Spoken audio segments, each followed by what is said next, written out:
Today, a city of 500,000 people in the United States of America is running out of water. The lakes are drying up, and the numbers on a government website for anyone to look at and what they show is genuinely alarming. The two main reservoirs that supply most of the water for this city and for the surrounding region of about 500,000 people are sitting at a roughly combined capacity of roughly 9%. For context, the average American is told to start worrying when a reservoir dips below 50%. At 30%, most water managers begin implementing restrictions. At 20%, it's a crisis. Now, at 9% in most parts of the developed world, you are already in an emergency. The city is Corpus Christi, Texas, and this is happening right now in the spring of 2026 in the fifth largest refining hub in the entire country. The city's own water dashboard, publicly available on the city's website, updated regularly, projects that if no significant rainfalls and no new water sources come online, the western reservoirs that supply the bulk of the city's water will run completely dry sometime in the first half of 2027. And it projects that as early as November of this year, 2026, the city could hit what's officially called a level 1 water emergency. That's the trigger point where demand outpaces supply by enough that mandatory cuts of 25% go into effect for every single user. And that's not just residents, that includes hospitals, hotels, and crucially, the oil refineries and petrochemical plants that make up the economic backbone of the entire Texas Gulf Coast. And the governor of Texas has threatened to take over the city. The president of the United States flew in on Air Force One. The city council has voted this project down, then voted for it, then voted it down again, and then voted for it yet again, all while the lakes got lower and lower.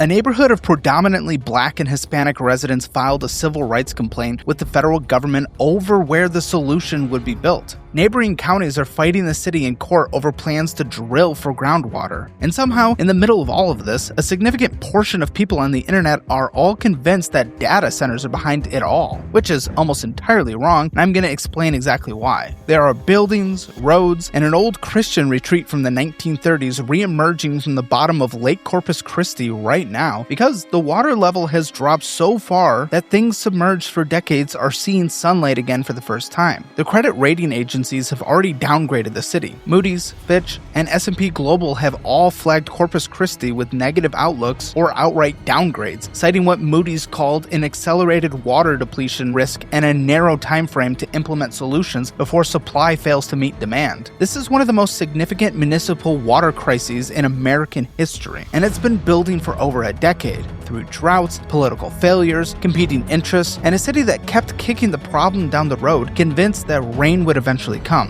It hasn't.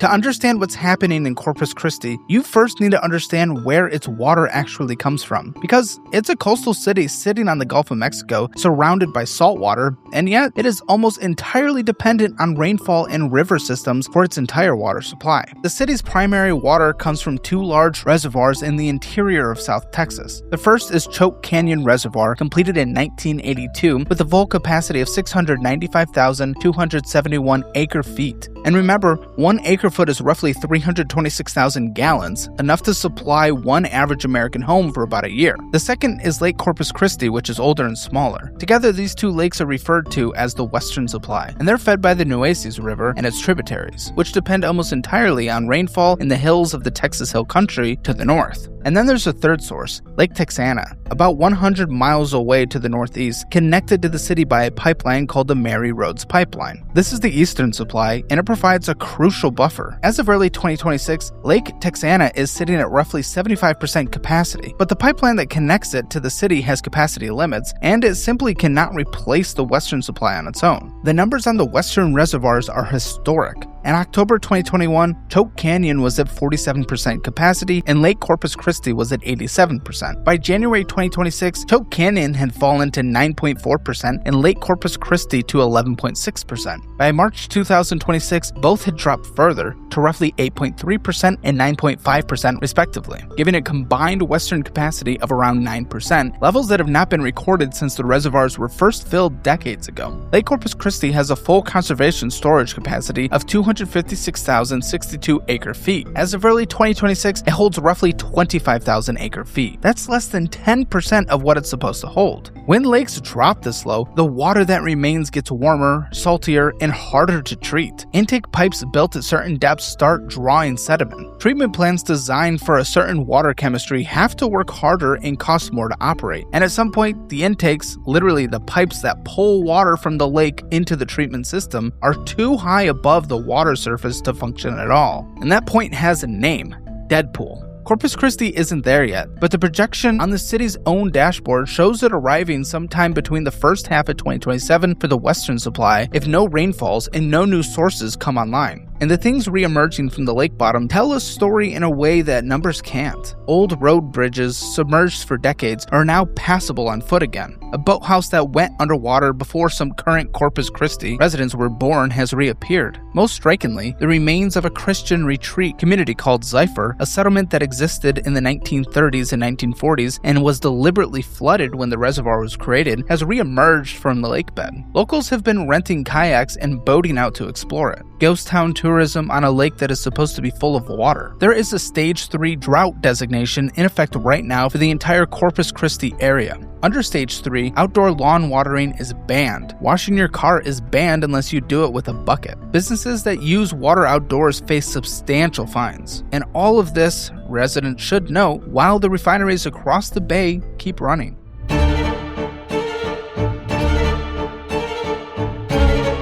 The drought is real, but the drought alone does not explain this. Persistent dry spells are not new to South Texas. What is new is a city that knew a drought was coming and had years of warning, but did almost nothing to prepare for it. Corpus Christi sits in a semi-arid coastal climate. The region is naturally vulnerable to multi-year dry periods. In fact, the city lived through exactly this scenario before. In 2011, Texas experienced one of its worst droughts on record. The reservoirs fell sharply. The city survived, barely, and the lesson that everyone should have taken from it was obvious. You cannot rely on rainfall to refill your only water supply. But that's largely what happened. After 2011, the reservoirs recovered, and recovery tends to produce complacency. The city had plans on paper for diversification. It talked about desalination. It studied groundwater. But the sense of urgency evaporated with the drought, and the expensive solutions stayed exactly that: solutions on paper. Meanwhile, something was changing dramatically on the demand side. Corpus Christi is home to one of the most strategically important ports in the world for energy. The port of Corpus Christi is the #1 exporter of liquefied natural gas, LNG, in the entire United States, and 42% of all petroleum products exported from the country move through it. Beginning in the mid-2010s and accelerating after 2019, a wave of industrial investment hit the region. New petrochemical plants, expanded refineries, plastic facilities, the kind of heavy industry that makes Texas an economic engine and that also consumes enormous quantities of water. In one of the most consequential decisions of the past decade, the city sold water rights to some of these industrial users while it was still planning the desalination plant that was supposed to supply the extra water. One deal alone, with Exxon for a new plastics plant, committed roughly 13 million gallons per day to a single industrial customer. The math was, we'll sell the water now, and the diesel plant will cover it when it's built. But the plant never got built on time, and the demand arrived anyway. Today, industrial users, refineries, petrochemical plants, chemical manufacturers along the ship channel account for somewhere between 45 and 60% of total water demand in the Corpus Christi region. The remaining demand is split between residential use and commercial use. Residential users have actually reduced their consumption substantially through conservation. Residents are being told they cannot water their lawns. They're fined for washing their cars, and the refineries next door are still getting water. That's a point of enormous friction in this city right now, and it gets to something politically sensitive but important. The industrial users are not villains in this story, but they are also not sharing proportionally in the pain. They generate the jobs. They power the economy. Former city council member David Loeb made the point publicly that Corpus Christi produces essentially all of the jet fuel used by airports in San Antonio, Austin, and the Dallas-Fort Worth area. If a level 1 emergency hits, those fuel supplies are at risk. If the refineries slow down or shut down, the economic damage reaches far beyond one city. But when your neighbor is being fined for running a sprinkler while an oil refinery is drawing millions of gallons a day, that's a hard dynamic to sell politically. politically. The drought itself has been relentless. Since 2021, the South Texas region has recorded rainfall well below historical averages in most months. 2025 and early 2026 rank among the driest periods ever recorded in the area. This isn't a one-year bad luck story for the region. This is 5+ years of persistent compounding deficit, the kind of multi-year drought that the water managers have always feared, but that the city has quietly hoped it would never actually see. But it is finally seeing it. This subject matter can be hard to digest, but for most Americans, their personal financial situation is the hardest subject to approach and manage. But with the DollarWise budgeting app, you can finally take control, and since there's a free trial, you can see for yourself, get a full picture, automate your budget, get powerful insights, and set real goals that change your life. Download DollarWise or go to dollarwise.com.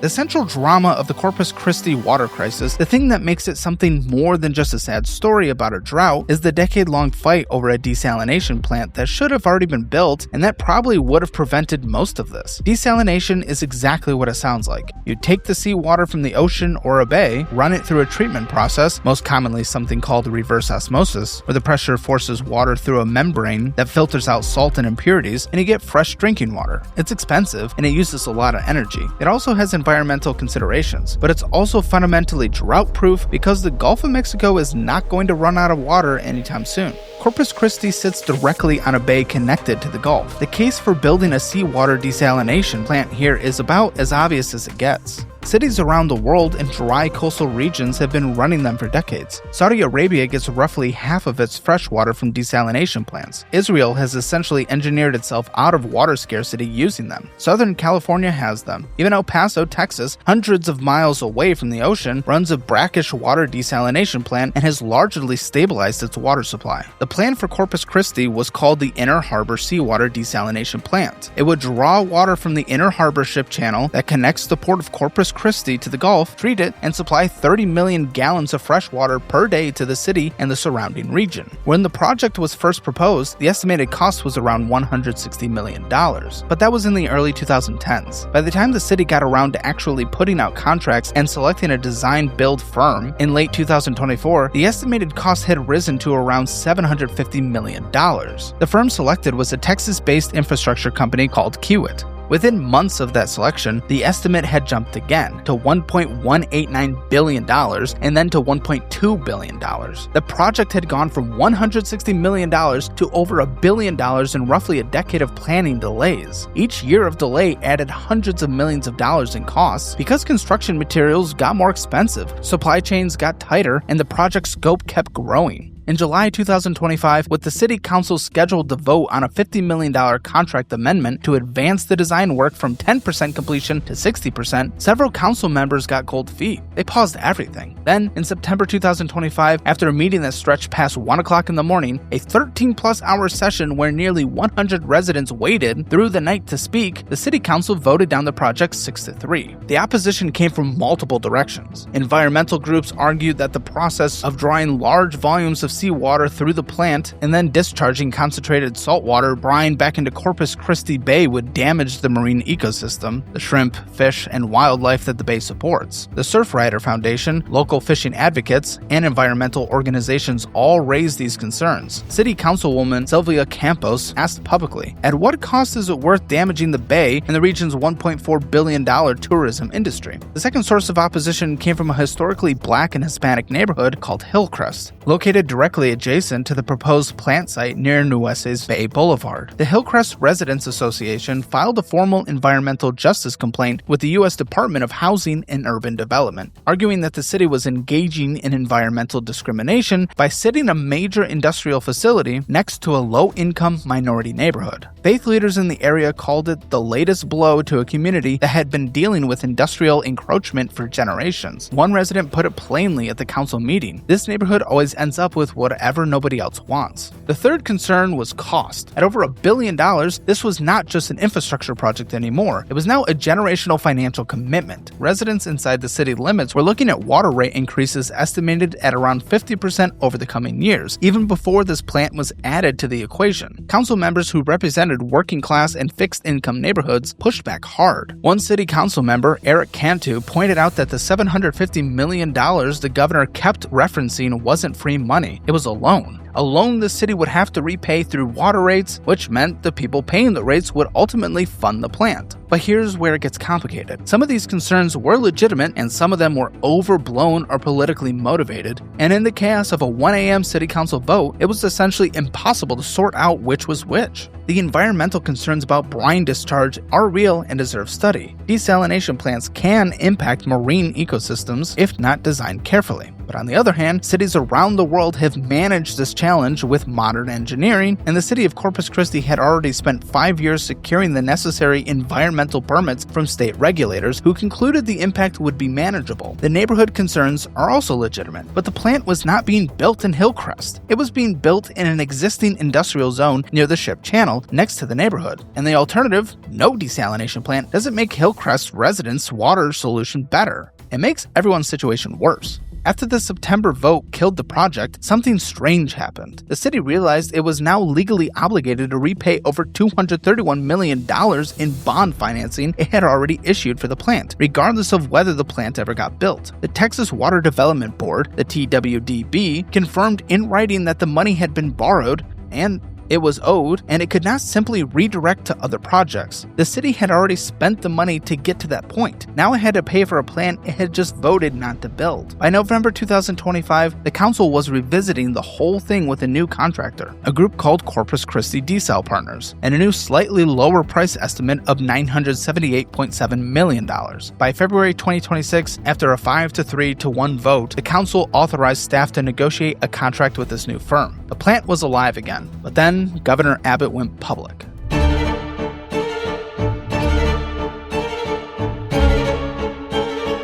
On March 10, 2026, Governor Greg Abbott was asked at a press conference about the Corpus Christi water situation, and he didn't hold back. Corpus Christi is a victim not because of a lack of water, Abbott said. They're a victim because of a lack of ability to make a decision. He went on, "We can only give them a little time before the state of Texas has to take over and micromanage that city and run that city to make sure every resident who goes to the water tap and turns it on, they're going to be getting water out of their faucet, not because of what local leaders are doing, but because of what the state of Texas is doing." He also said the state had given Corpus Christi $750 million to fix the water problem and accused city leaders of squandering it. The city pushed back immediately, and the pushback revealed just how messy the politics around this funding actually are. Councilmember Gil Hernandez explained the numbers in detail on camera. The city had received roughly $220 million from the SWIFT program in the form of bonds already issued. Of that, only a portion had actually been drawn. The remaining $500+ million from the full $750 million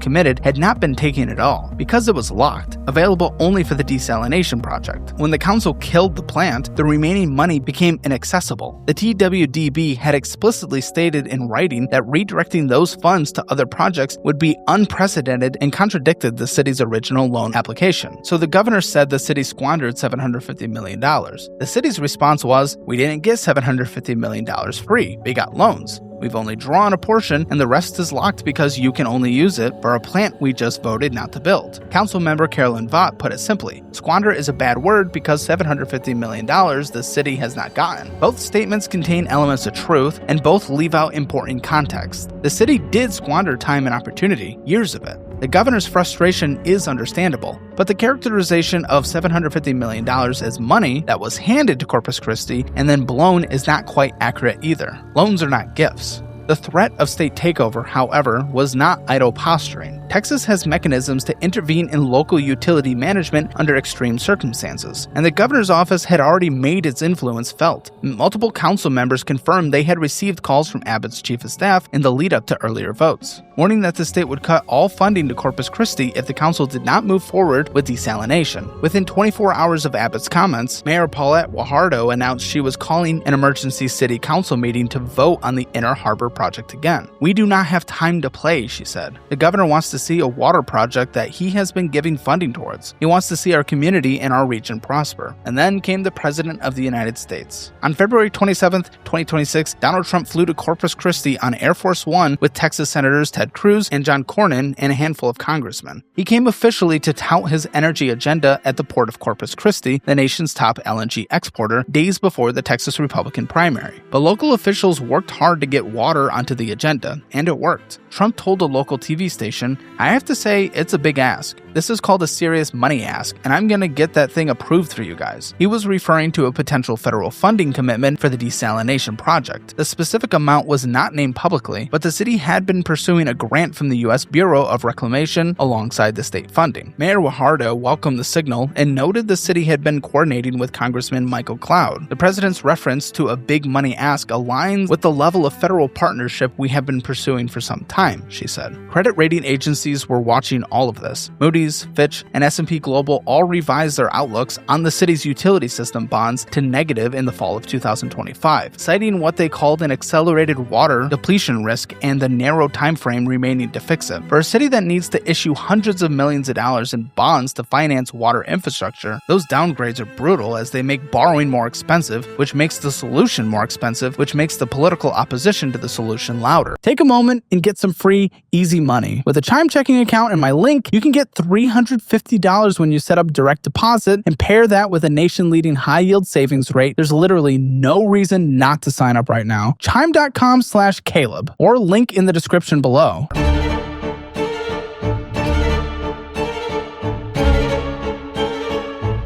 If you've seen this story on social media, you've probably encountered a version of it that goes something like this. Corpus Christi is running out of water because tech companies build data centers there and they drain the water supply. This is a story circulating widely online, especially in communities that are skeptical of big tech. It sounds plausible, but it's mostly wrong. There are no major data centers in Corpus Christi driving the crisis. The city's industrial water demand is dominated by traditional petrochemical refining, which again is oil refineries, plastic plants, chemical manufacturers alongside the ship channel. These have been there for decades. They are the industrial backbone of the regional economy, and they use enormous amounts of water. Statewide across Texas, data centers and cryptocurrency mining operations do consume water, primarily for cooling systems, but currently account for somewhere between 0.4 and 1% of Texas total water usage. That number is projected to grow as the tech industry expands into Texas. And the state's Public Utility Commission implemented new reporting rules in 2026 requiring large data centers to disclose their water consumption. So that is a legitimate statewide concern worth monitoring, but it's not what's happening in Corpus Christi. Car washes also drew some online attention and scattered local frustration. There was a period when some car wash operators appeared to be using water that wasn't adequately restricted under the early drought stages, and there were calls for more transparency. But in the scale of this crisis, that is a rounding error. Residential use has actually dropped meaningfully as conservation measures have taken effect. The city's per capita residential water use has been trending downward. The real culprits in Corpus Christi are three things interacting simultaneously: a historic multi-year drought that has emptied the reservoirs faster than any previous dry spell, a decade of industrial growth that has dramatically increased water demand without a corresponding increase in water supply, and a decade of political failure that repeatedly delayed the one solution, desalination, that could have made the city drought-proof. Take any of those three things away, and this doesn't become a crisis in 2026. Add all of them together, and you have what you have now. 500,000 people in a coastal city surrounded by salt water, watching their freshwater lakes drain toward empty.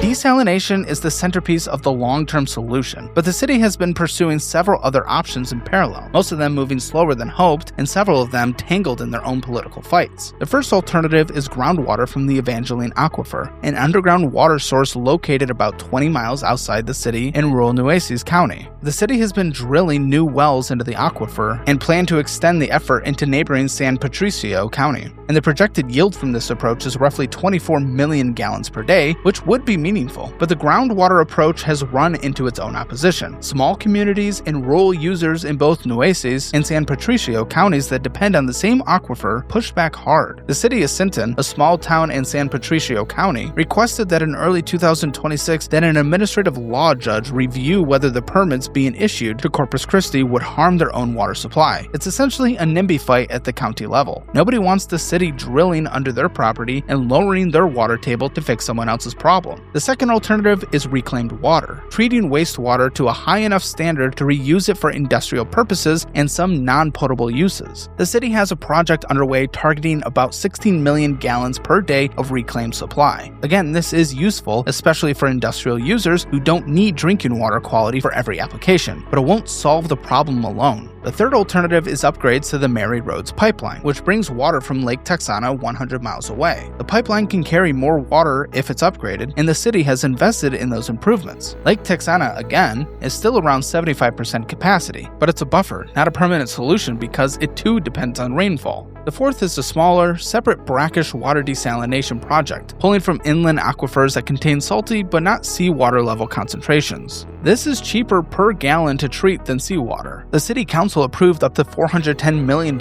in water revenue bonds in February 2026 to fund a combination of this and the groundwater drilling. Altogether, the city describes this as a $1 billion portfolio of water supply projects, the most aggressive water infrastructure program in city history. And the city is not wrong that real work is happening. Several projects are already producing some water. The problem is timing. Most of the meaningful additional capacity won't come fully online until late 2026 or 2027. The Level 1 emergency threshold is projected for November 2026. That's a dangerous gap between when these things are ready and when the city needs them. And rain could close that gap. One or two significant rainfall events across the Hill Country watershed could refill the lakes meaningfully and buy the city months of additional time. South Texas does occasionally get significant rainfall from Gulf systems, tropical disturbances, and cold front interactions. The city is not entirely at the mercy of drought. It's actually at the mercy of water that has simply not cooperated for 5+ years.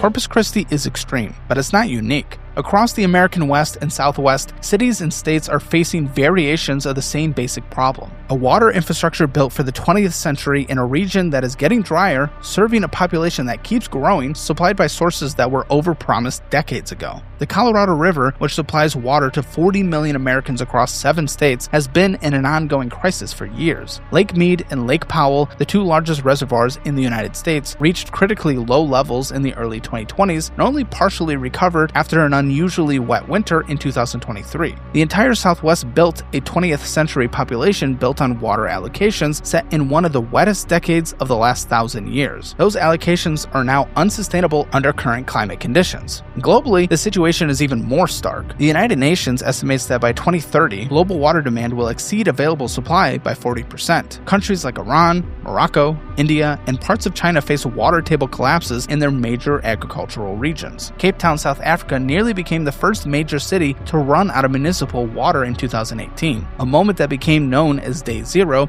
and sent shockwaves through water management communities around the world. Cape Town averted this crisis through emergency conservation measures so aggressive that the city cut its water use by more than half and then recovered when rainfall returned. It was a preview of what can happen when a combination of population growth, drought, and infrastructure failure converge at the same time. Israel is often cited as the gold standard of what's possible on the other side of that challenge. In the early 2000s, Israel was facing a genuine water crisis. The Sea of Galilee, its primary freshwater source, was dropping to dangerous levels. The government made a massive national commitment to desalination and water recycling. Today, Israel recycles approximately 90% of its wastewater for agricultural use, the highest rate in the world. It gets more than 80% of its municipal water from desalination plants. The country has gone from chronic water scarcity to water surplus, exporting water technology expertise globally. The transformation took about 15 years and enormous political will. San Antonio is the Texas example that Corpus Christi's critics keep pointing to. San Antonio is also in a water-stressed region. It also relies heavily on underground aquifer sources, specifically the Edward Edwards Aquifer, which is itself over-allocated and carefully managed. But San Antonio has held its per capita water use essentially flat for decades despite major population growth through aggressive conservation programs, tiered pricing that penalizes heavy users, and investment in brackish desalination and water recycling. The city made the hard calls early, and its residents pay more for water than Corpus Christi residents have historically paid, but they have water. El Paso made similar choices. A desert city of nearly 1 million people, it operates a reclaimed water system and a large brackish desalination plant and has reduced its per capita water use significantly over the past 2 decades. Again, this was expensive decisions made early that removed existential risk. Texas as a whole is at an inflection point on water. The state's own planning agency, the TWDB, projects that 187 out of 254 Texas counties will face increased water demand versus declining supply between now and 2050, driven by population growth, industrial expansion, and shifting precipitation patterns. Texas State Agriculture Commissioner Sid Miller called Corpus Christi a canary for the state. State Senator Charles Perry, who has spent years pushing for more water infrastructure funding at the Capitol, said bluntly that locals did not want to pay for water, and that is one aspect that we're seeing play out in Corpus.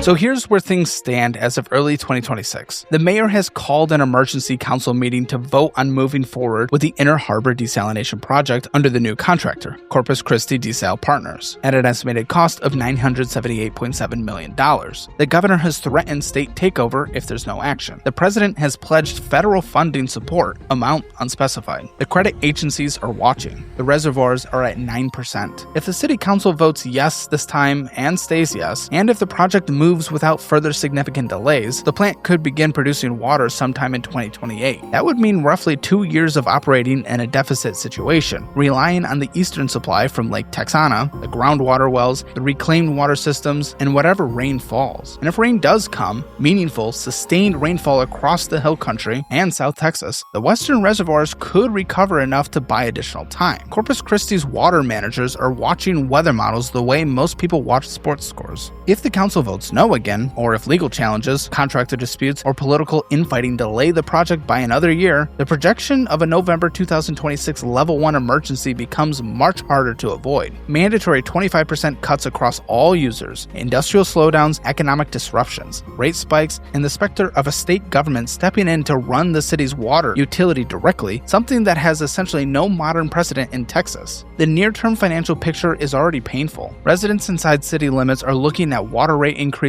regardless of what happens. If the desalination project succeeds, their average monthly bill goes up roughly $11. If it's canceled, the city still owes the bond payments on the money already borrowed, and rates still go up, just by about $8 instead. Either way, the bill for a decade of indecision is coming. The only question is whether residents are paying for something that will actually work or paying for nothing. Large industrial users and wholesale customers outside city limits, by contrast, face little or no rate increase under the current Public Utility Commission methodology if the project is canceled. That asymmetry, where residents pay and industries don't, is one of the sharpest political divides in the city right now. Longer term, if Corpus Christi gets the desalination plant built and operational, combined with the groundwater projects, the reclaimed water system, and the pipeline upgrades, the region genuinely could reach a state of water security that it has never had before. Drought-proof supply, diversified sources, no single point of failure. And the cities that have done this, San Antonio, El Paso, Israel, Singapore, are not worrying about running out of water. They paid a steep price in the short term and bought themselves long-term stability. That future is still available to Corpus Christi. It requires a city council that stops reversing itself. It requires the political will to keep moving on something expensive and unpopular. It requires the state and federal government to follow through on the funding they've promised. And it probably requires a little bit of rain. None of these things are guaranteed, but the alternative, continued delay while the reservoirs drain to zero, has a trajectory that everyone in this story already knows because it's on a public dashboard with a countdown clock, and that number keeps getting smaller. There are 500,000 people in and around Corpus Christi, Texas, watching that countdown and hoping that this time, this vote, this project, this intervention, their leaders actually follow through.